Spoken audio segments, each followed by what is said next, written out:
Hello, it's me again. I'm bringing you another little devotional, this time from the Gospel according to Mark, chapter 10, verses 46 through 52.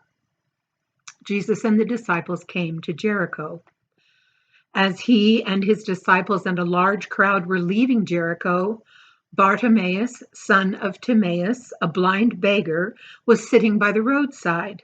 When he heard that it was Jesus of Nazareth, he began to shout out and say, "Jesus, Son of David, have mercy on me."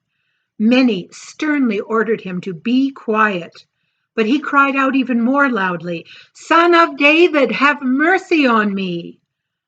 Jesus stood still and said, "Call him here." And they called the blind man, saying to him, "Take heart, get up, he is calling you." So, throwing off his cloak, he sprang up and came to Jesus. Then Jesus said to him, "What do you want me to do for you?" The blind man said to him, "My teacher, let me see again." Jesus said to him, "Go, your faith has made you well." Immediately he regained his sight and followed Jesus on the way. This devotional comes from an upper room book called Disciplines.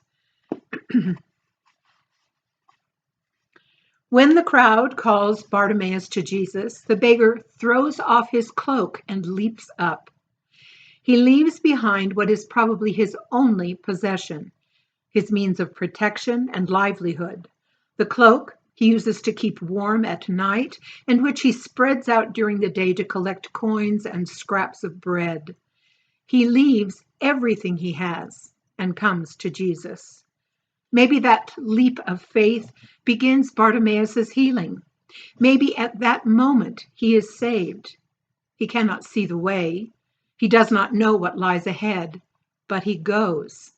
He acts in blind faith. Faith is the conviction of things not seen. It is following Christ even when we cannot see where the way leads, even if it leads to suffering. We are all beggars, poor beggars lacking sight, dependent on others, struggling along, suffering, and often unable to see the source of blessing right in front of us. But God watches over us. God sees us. God in Christ waits to offer us mercy. All we have to do is get up and go in the direction of the Word. When we can finally see the one who calls us, then we, like Bartimaeus, are to follow, and in our following be made whole. We are in a time of uncertainty, a time when we might wish that we had a clearer picture of what lies ahead. You might say in some respects we are all wandering a little blindly right now, just doing our best. But in our hearts and in how we proceed in our lives, we are to really be followers of the risen Christ, the one who loves us, the one who abides with us, the one who has adopted us into God's family of faith. It is in Christ and in our relationship with him that we find not only mercy, but we find direction, purpose, and healing. And let that be the word that we operate by in this season and for these days. God bless each one of you.